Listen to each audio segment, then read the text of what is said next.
ऐसा हो जाता है, बहुत सारे सवाल आ जाता है सामने में। पिछले समय में मैं उड़ीसा के भुवनेश्वर में रहा, एक बड़ा कन्वेंशन में परमेश्वर का वचन को बांटने गया। उस समय मेरा तबीयत ठीक नहीं था। मैं इस बात को ऐसे बोलूंगा कि मेरा तबीयत एकदम बिगड़ चुका था, क्योंकि उससे पहले मैं मदुराई में था, मैं तमिलनाडु में रहा, और वहां से मैं थक के आया। जहां मीटिंग था तमिलनाडु में, वहां क्रॉप टाइफस करके एक कीड़ा काटा हुआ था मुझे, और जो खतरनाक होता है, इससे कई लोगों का मौत भी हुआ है। और मैं बीमार रहा, लेकिन काम इतना है मैं रेस्ट नहीं कर पाया। और क्योंकि पहले से करीब 3 महीना पहले से मैं टाइम दिया था, मैं भुवनेश्वर गया, आईपीसी चर्च का मीटिंग था, और मैं बोला बस में जाना मेरे लिए संभव नहीं था, उतना सफर करना मेरे लिए अच्छा नहीं था। ट्रेन का भी ऐसा सुविधा नहीं रहा, ट्रेन में जाना भी मेरे लिए अच्छा नहीं था। क्यों? समय को बचाने के लिए अच्छा नहीं था। मेरे पत्नी का तबीयत भी ठीक नहीं था, लेकिन मैं पत्नी को बोला चलिए हम बाय रोड जाएंगे। कार में गया, मीटिंग बहुत अच्छा, परमेश्वर मुझे बहुत आशीष दिया, बहुतों ने आशीष को पाया। भुवनेश्वर के मीटिंग में यूट्यूब में डाला होगा, और बहुत मुझे रिस्पॉन्ड आया। लेकिन वहां से आते समय मेरे पत्नी का तबीयत पहले से ठीक नहीं था, रेस्ट भी नहीं था हमको, तो बहुत दुख उठाए। मतलब फिजिकली वो बहुत पीड़ा को सहे। जब जर्किंग होता था, अच्छी गाड़ी थी, लेकिन जब थोड़ा सा भी जर्किंग होता था वो रोती थी, मुझे अच्छा नहीं लगा।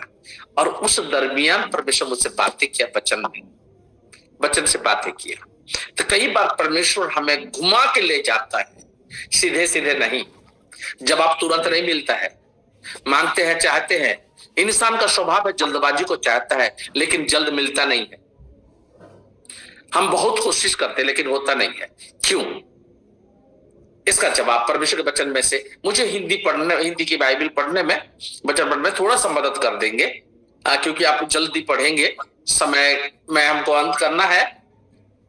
निर्गमन की किताब, उसका 13 अध्याय 17 और 18 आयत। मेरा हिंदी इतना साफ नहीं है, इतना अच्छा नहीं है, लेकिन आप लोग समझ जाएंगे। जो गलती हो माफ कर देंगे। पढ़िएगा, कोई मुझे पढ़ने में मदद कीजिए। निर्गमन की किताब, उसका 13 अध्याय 17 और 18 आयत। जी जल्दी से पढ़िए। जब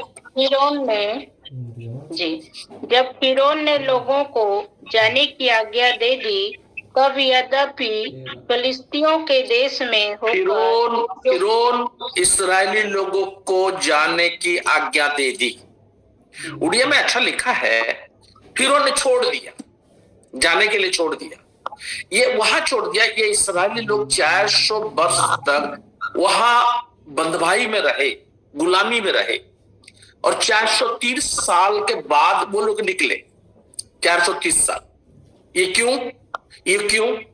क्योंकि आप लोग मैच्योर लोग हैं, आई अंडरस्टैंड। आप लोग थोड़ा सा आत्मिक रूप से आप सियाना है, इसलिए मैं ये बोलना चाहता हूं। ये लोग 400 साल तक मिस्र में गुलामी में क्यों रहे, बंधुआई में क्यों रहे? उत्पत्ति की किताब 15 अध्याय 12 आयत पढ़िए, 12 और 13 आयत। केवल वचन पढ़ाऊंगा मैं।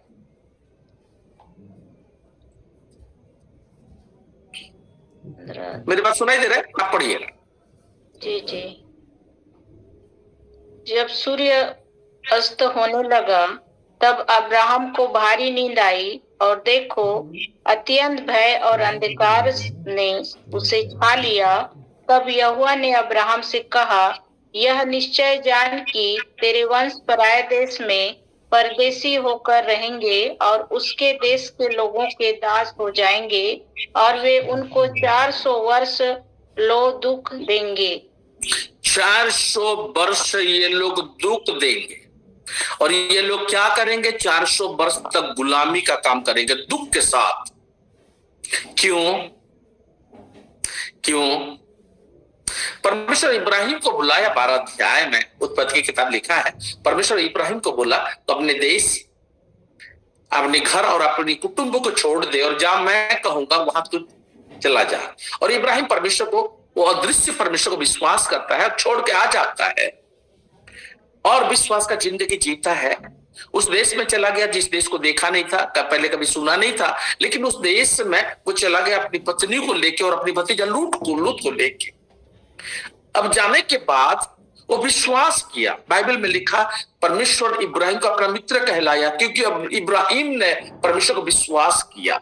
लेकिन इब्राहिम को परमेश्वर जब से बुलाया, इब्राहिम के मन में एक सवाल रहा, एक समस्या रहा। समस्या क्या था? क्योंकि उसके गोद में बच्चे नहीं थे, इसलिए उनके मन में दुख रहा। परमेश्वर जबकि कहा था मैं तेरे वंश को आशीर्वाद दूंगा, इसका मतलब, और कैसे आशीर्वाद दूंगा? आकाश के तारा और समुद्र के बालू को देख ले, यदि गिन सकता तो गिन ले, वैसे ही मैं तेरे वंश को आशीष दूंगा। परमेश्वर कहा था आशीष दूंगा, तो परमेश्वर वंश को बढ़ाएगा और आशीर्वाद भी देगा, दोनों को देगा। परमेश्वर अपने वचन में विश्वास और वफादार है। यीशु मसीह कहे आकाश और धरती टल जाएंगे, लेकिन परमेश्वर के मुंह से निकले हुए वचन कभी टलेंगे नहीं, वो पूरा होंगे। यदि परमेश्वर किसी को बोला है, परमेश्वर मनुष्य नहीं है जो झूठ बोलता, परमेश्वर मनुष्य नहीं है जो पक्षपात करता, वो जो कहता है वो करता है। इंसान झूठा हो सकता, लेकिन परमेश्वर का वचन अभी तक किसी की जिंदगी में पूरा नहीं हुआ। परमेश्वर झूठ बोल दिया, ऐसा हो ही नहीं सकता। परमेश्वर, our God is a faithful God, वो वफादार और विश्वास योग्य परमेश्वर है। इब्राहिम को जब से बुलाया, इब्राहिम एक चीज कहा, मेरा दौलत का, मेरा जो जितना भी धन दौलत है, मेरा घर का वारिस कौन होगा? मुझे तो परमेश्वर बच्चा दिया नहीं, तो मेरा दास एलियाजर मेरे सारे संपत्ति, सारे दौलत का वही वारिस रहेगा। परमेश्वर बोला नहीं, ऐसा नहीं हो सकता, मैं तुझे संतान दूंगा, मैं वायदा किया हूं, वायदा का बच्चा मैं तुझे दूंगा। लेकिन तो भी इब्राहिम परमेश्वर से विश्वास नहीं किया। 15 अध्याय को पढ़ेंगे तो यहां लिखा है, वो आप पढ़ते जाएंगे, अब समय नहीं होने के कारण मैं उसको नहीं पढ़ा रहा हूं। एक आयत से पढ़ते जाएंगे 11 आयत तक। तो इब्राहिम परमेश्वर से विश्वास नहीं किया। तब परमेश्वर कहता तू एक काम कर। क्या काम? तू बलि चढ़ाने जा, मैं जिस जगह कहूंगा उस जगह में जा। और ये चला जाता है बलि चढ़ाने के लिए, जाता है, लेकिन बलि चढ़ाते समय यहां लिखा है सूरज डूब गया, अंधेरा आया। वो 400 वर्ष तक दूसरे देश में गुलामी करेंगे और दुख के साथ गुलामी करेंगे। जब एक विश्वासी, जब एक सेवक जो परमेश्वर को विश्वास करता है, आगे चलकर जब वो विश्वास में कंप्रोमाइज करता, वो अपने विश्वास का जिंदगी जीता नहीं है, तब उसको दंड भी मिलता है। विश्वासियों को केवल आशीर्वाद नहीं मिलता, दंड भी मिलता है। जब विश्वास में जब दरार आएगा, अविश्वास आएगा, संदेह आएगा, डाउट आएगा, होगा नहीं, वहां परमेश्वर, उसको परमेश्वर को दुख लगता है, चोट पहुंचता है, वहां उन लोगों को दंड मिलता है। क्योंकि परमेश्वर कहा है वो करेगा। ये वही परमेश्वर है जो कह देता और हो जाता है। परमेश्वर कहा है, वायदा किया है, तो वो करेगा। परमेश्वर यूसुफ को बोला मैं तुझे राजा बनाऊंगा, बड़ा बनाऊंगा, तो परमेश्वर बनाएगा। कब बनाएगा? अपने समय में बनाएगा। परमेश्वर जिस समय वायदा किया, जो समय परमेश्वर ने तय किया, वो समय में बनाएगा।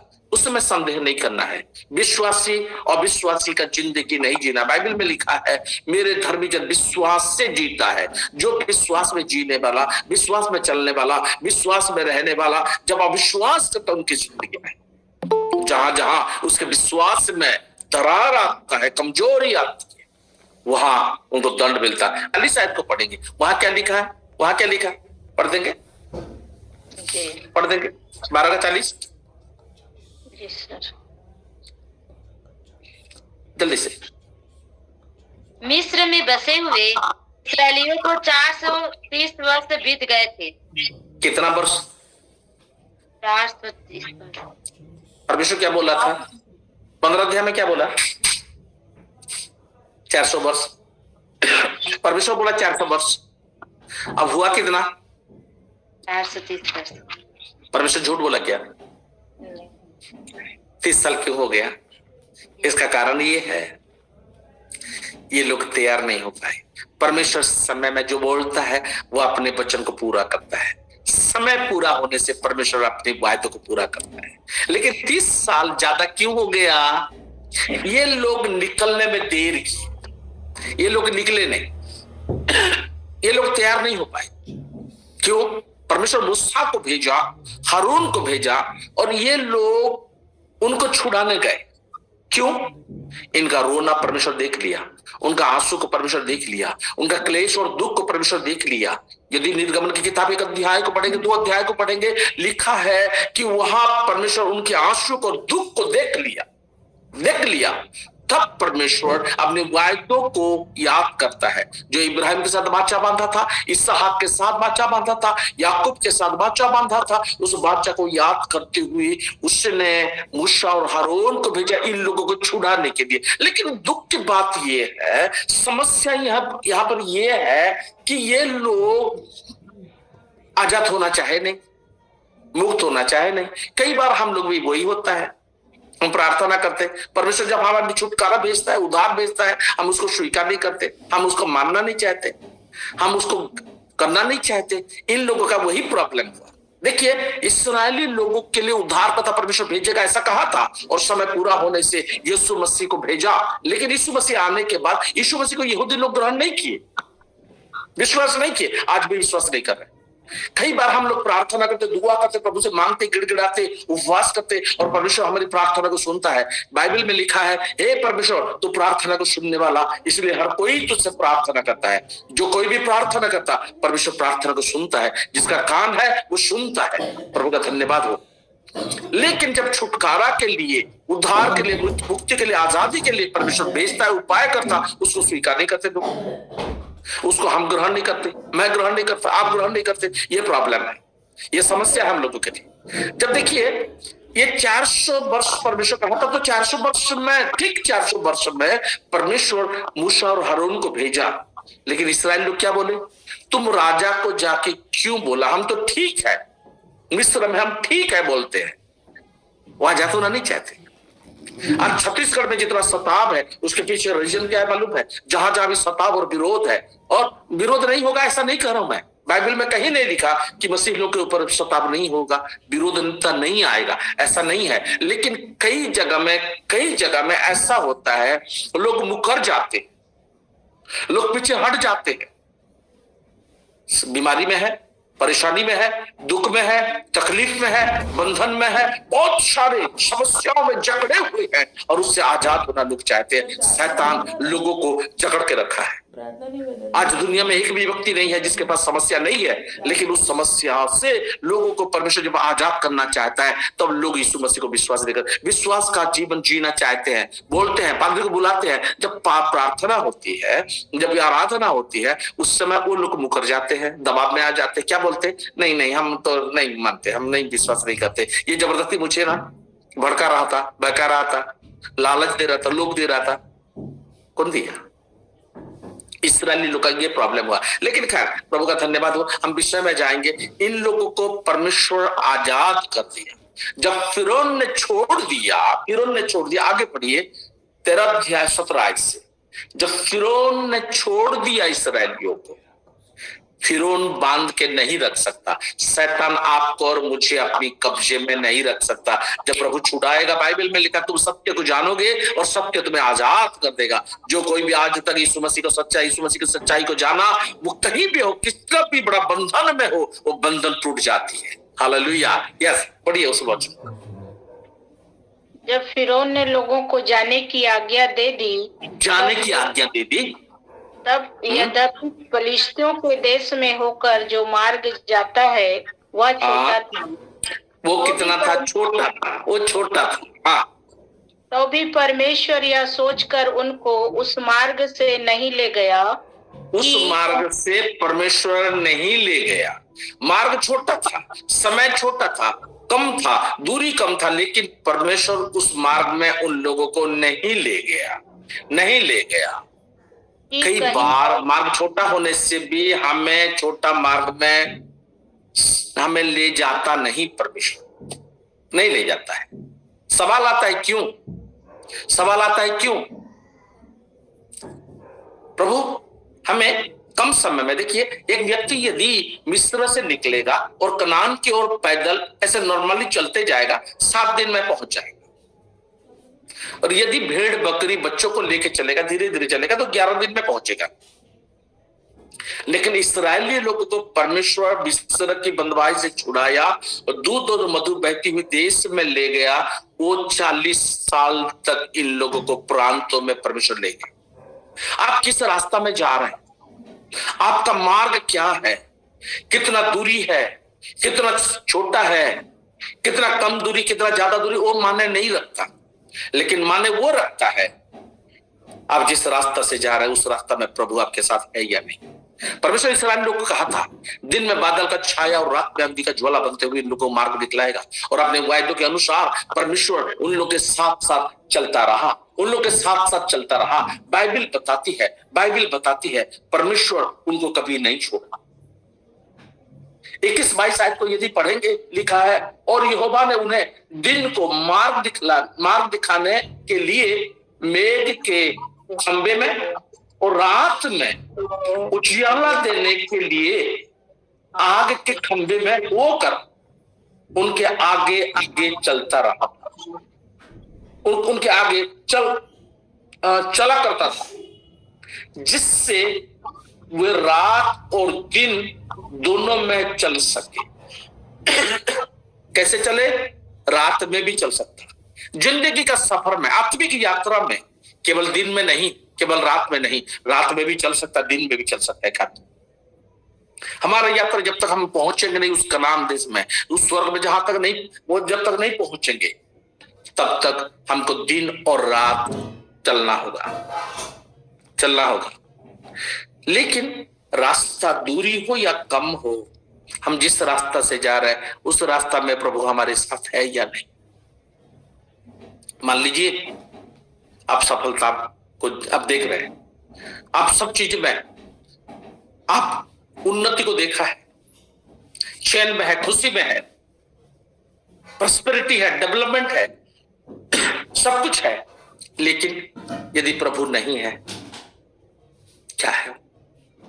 परमेश्वर इस्राएल लोग को कहा, निर्गमन की किताब 33 अध्याय में बाइबल में लिखा है, परमेश्वर मूसा और हारून को कहता है, इस्राएली लोगों को कहता, मैं तुम्हारे बीच में नहीं जाऊंगा, लेकिन क्योंकि मैं परमेश्वर हूं, मैं वायदा किया हूं, मैं एक दूत को भेज दूंगा, वो दूत तुम्हें उस देश को अधिकार करके दे देगा। लेकिन ये जब ये खबर मिला, ये अशुभ खबर माना जाता था इस्राएली लोग के लिए, सब ने फूट फूट कर रोया, गिड़गिड़ाया, परमेश्वर के सामने बोला, प्रभु ऐसा नहीं होगा, आपका दूत नहीं चाहिए, हमें आप चाहिए। We need you, oh God. हमें और कुछ कोई नहीं चाहिए। हमारी यात्रा में, हमारे सफर में आप हमारे साथ रहिए, हमारे बच्चों की जिंदगी में आप रहिए, हमारे परिवार में आप रहिए, हमारे दफ्तर में आप रहिए, हमारे काम में काज में आप रहिए, हमारे खेत में आप रहिए, हमारे घर में आप रहिए। प्रभु यदि रहता है, कम हो या ज्यादा हो समय, कितना दिन लगता वो माने नहीं रखता है, लेकिन प्रभु यदि है, आप प्रभु के अगुवाई में, प्रभु अगुवाई दे रहा है, बादल का छाया और रात में अग्नि का खंभा बन के इनको मार्ग दिखला रहा है। प्रभु तो साथ में है ऑलरेडी, लेकिन इन लोगों को किस रास्ता में परमेश्वर ले जा रहा है? फलिस्तियों का रास्ता यदि भी कम दूरी है, फलिस्तियों की उस देश में जाने का रास्ता कम है, तो भी परमेश्वर क्या किया? लिखा है यहां ऐसा लिखा है, तो भी परमेश्वर यह सोच कर उसने उस मार्ग से नहीं ले गया कि कहीं ऐसा ना हो कि जब वे लोग लड़ाई को देखे तब पछता कर मिस्र को लौट जाए। क्या देख के? लड़ाई को देख के। ये कौन बोल रहा है? परमेश्वर कह रहा है। यहाँ स्पष्ट रीति से बाइबल बताती है, परमेश्वर देखा। उड़िया बाइबल में ऐसा लिखा, अंग्रेजी बाइबल में लिखा, when God was seen, when God was think that, परमेश्वर जब सोचा, यहाँ हिंदी में अनुवाद ऐसा है, परमेश्वर यह सोच कर, परमेश्वर का सोच किसका? परमेश्वर का है। आपके बारे में कौन क्या सोच रहा है उसको मत सुनिएगा। Don't listen to the people. लोग क्या कह रहे हैं उसको, लोग क्या सोच रहे हैं, मेरे बारे में क्या सोच रहे हैं, पड़ोसी क्या सोच रहे हैं, रिश्तेदार क्या सोच रहे हैं, मित्र लोग क्या सोच रहे हैं, उसको छोड़ दीजिए। प्रभु आपके बारे में क्या सोच रहा है वो आपके लिए मायने रखता है। हालेलुया। प्रियो, मैं ये बोलना चाहता हूं हमारे बारे में परमेश्वर क्या सोच रहे हैं। What is his plan in our life. हमारी जिंदगी में परमेश्वर की योजना क्या है, परमेश्वर क्या सोचता है। लोगों का सोच तो बदल जाता है।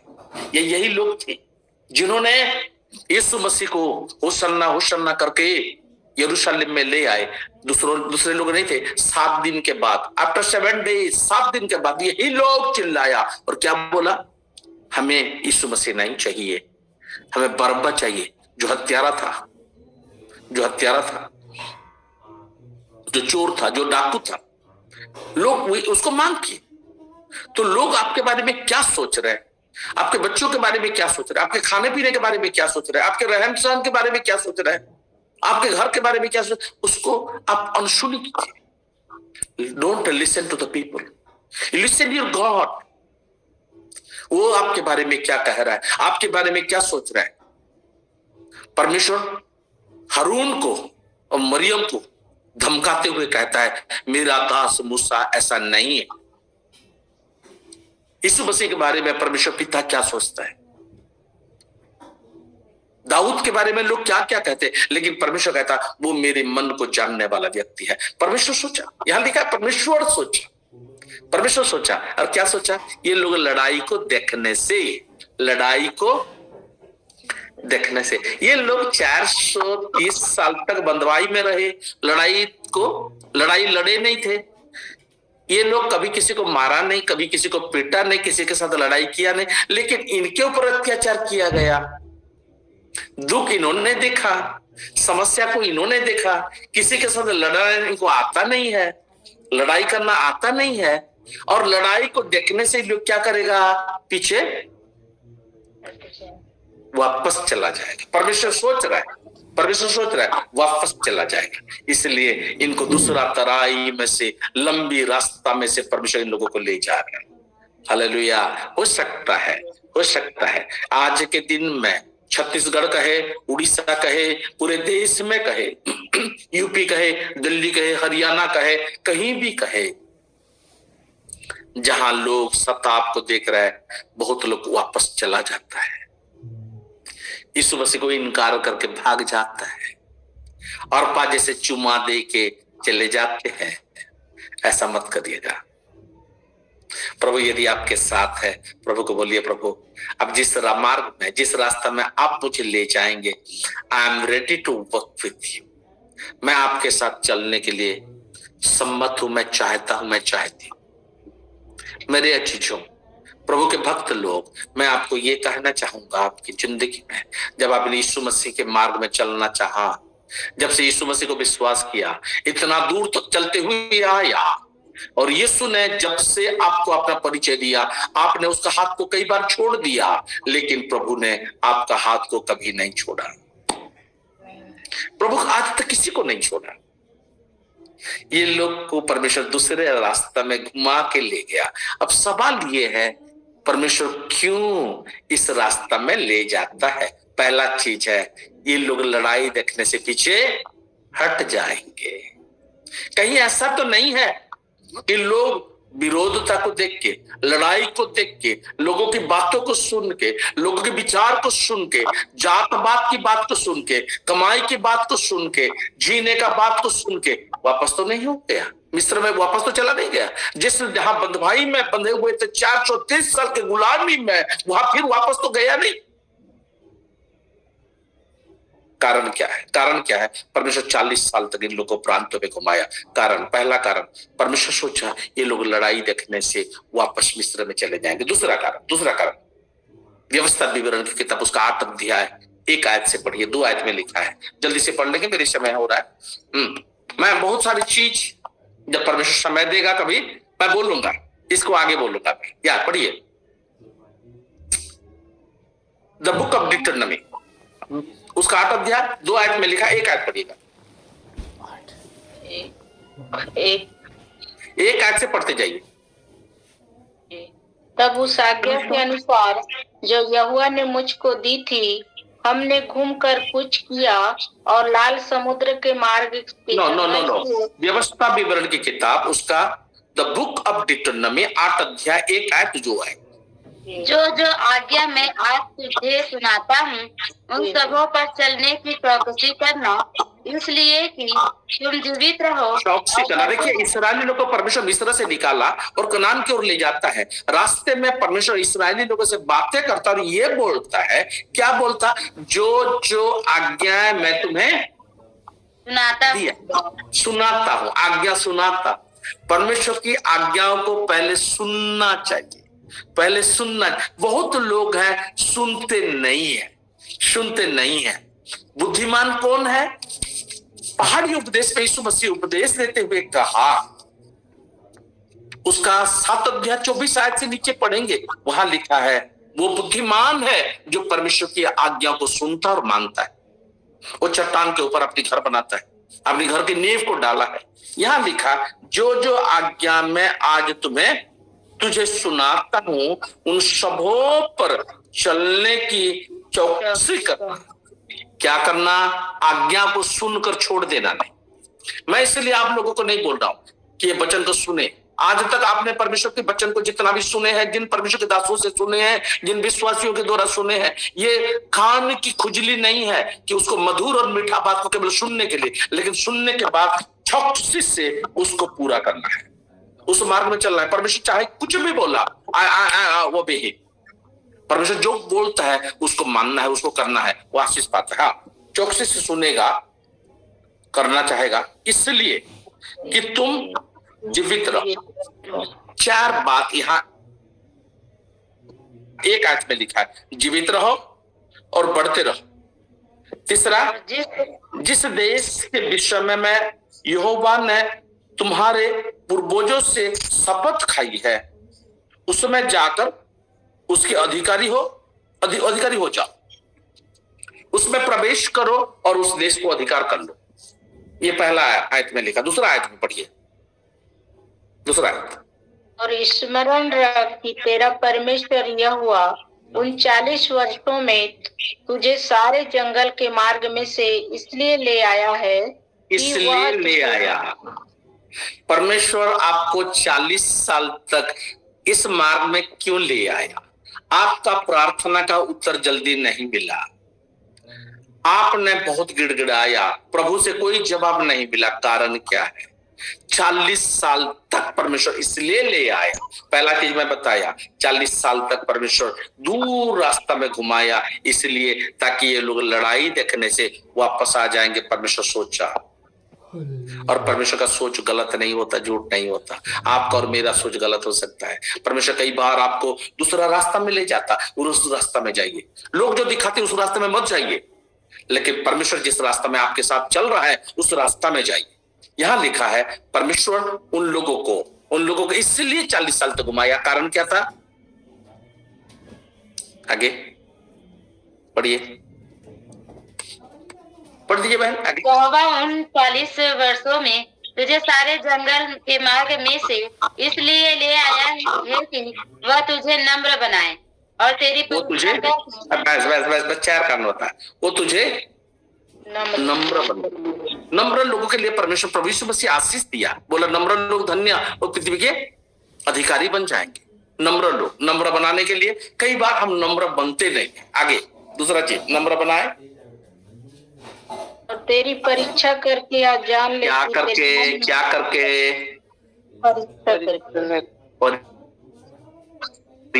परीक्षा अपने लोगों को परखता है। याद रखिए, इसलिए जरूरी है।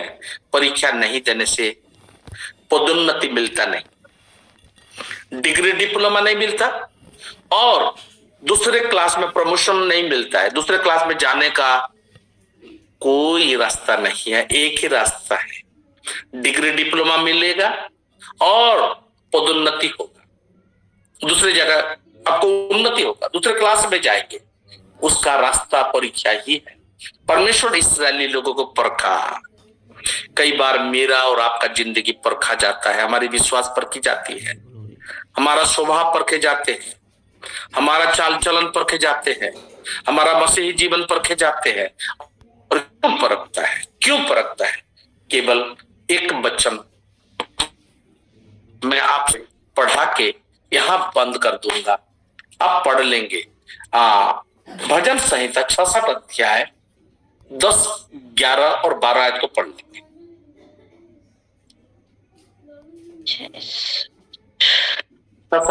तूने हमको जांचा, तूने हमें चांदी की नाई ताया था, हे परमेश्वर, तूने हमें